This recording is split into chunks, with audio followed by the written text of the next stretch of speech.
Interview is reframing business development with 20 ways of being. But John, introduce yourself and then we'll go into the topic. But tell people a little bit about who you are and your passion for this topic. Well, my name is John Watson. I'm the president of Accru Performance Marketing. And I'm a consultant, marketing coach, fractional CMO. I work with a lot of small to mid-sized organizations, including multiple charities. I've done this for about 30 years, and so you could call me a data nerd. It'd be kind of an easy way to to sum it all up. Data nerd. And so did you start out with marketing or did you do something prior to that? I started out pretty much as a data jockey. I was an analyst, a data analyst. And when I first got into marketing in the sort of mid 90s, my primary job was analyzing, marketing campaigns and really looking at, planning them in the first place and doing the post-campaign analysis. And that's really what brought me into the industry was the realization that people were not using their data. They were not really analyzing their performance particularly well. And most of the campaigns that we analyzed were pretty dismal in terms of their performance. So it got me really interested in why that was the case and what we needed to do in order to make the campaigns more effective. And this was largely charities that I started with.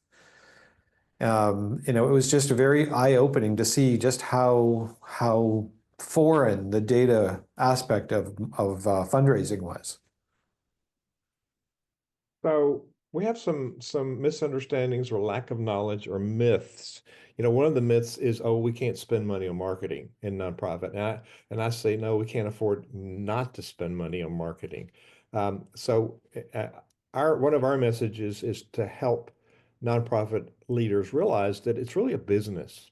It's really a business we're running. It's a tax exempt for purpose. And actually, it's a lot harder than running a for-profit business because you got all the regulations. So let's talk about some terms. We kick around the terms PR, marketing, and sales. So enlighten us on those terms and why are they important? Well, I think they're not important. I think what I would like to do is for all of those terms to go away. I think they're largely misleading, and the definition of them is so broad and so non-universal, right? They're almost useless terms. And so what I prefer to do is call it development, right? In a charitable context, I would say donor development and not just from an acquisition point of view, but from a relationship development point of view. So I tend to think acquisition and development as the term that I would use either for a business or a charity. And it's really, what are you doing to grow your organization or grow your capacity to develop relationships? And I think when we talk about sales, marketing, PR, all the individual tactics, we quite often lose sight of the purpose, the reason we're doing them. We get sort of focused on the activity rather than the outcome. That's easy to do. What do you measure and how do you measure it and what does it matter? And so we can get really buried in the data, can't we? Yeah, I mean, it's super easy to get lost in data. There's so much of it. It's dizzying, right? And it really, you have to sort of discard the vast majority of it and focus simply on the key metrics that actually make a difference, right? Which brings us right back to the outcomes that we're seeking to affect.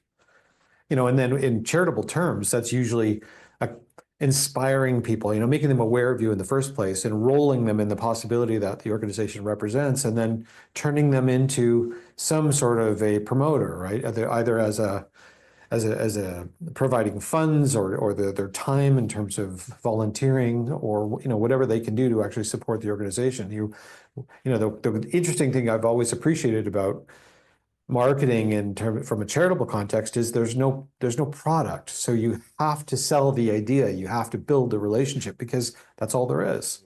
So tell us what we'll find when we go to your website and where are the resources that would help us that you have. The primary resources are the ebooks. There's 20 free ebooks to download. The book is right next to it, Being Profitable. You can see there's a free sample of the book for the first chapter. So there's 20 different resources in there that try to reframe the marketing conversation. And, in the context of charities, it's really, I use, it's written for businesses, but there's a tremendous overlap with subtle variations in language. The insight section on the other side of the menu there is a blog. There's 45 some odd long articles there on different facets of leadership and business development.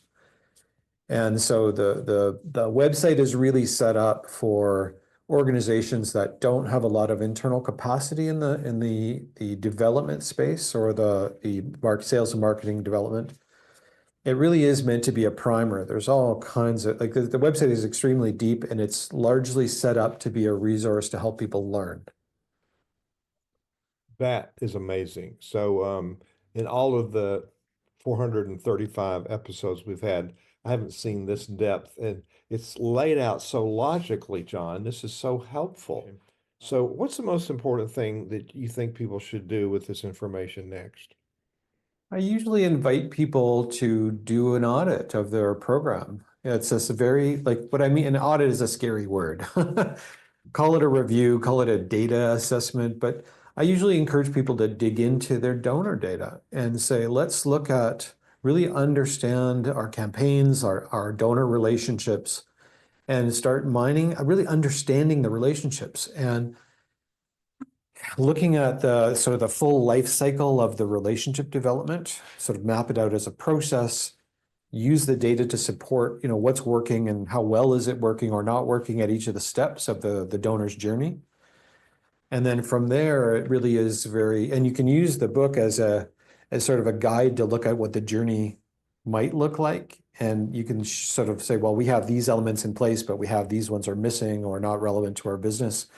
And then once you start to sort of look at it in that holistic context and with your data, you can see very clearly what is working and what's not. And then from there, you can look at each of those conversations and say, all right, well, what would we need to do in order to take more proactive role and actually facilitate that donor's journey through our organization? And how do we go about cultivating that in a more thoughtful and proactive way? This is awesome. John Watson, thank you for being our guest today on the Nonprofit Exchange. You've given us some essential information to go forward. Thank you so much. Well, thank you for having me. I appreciate it.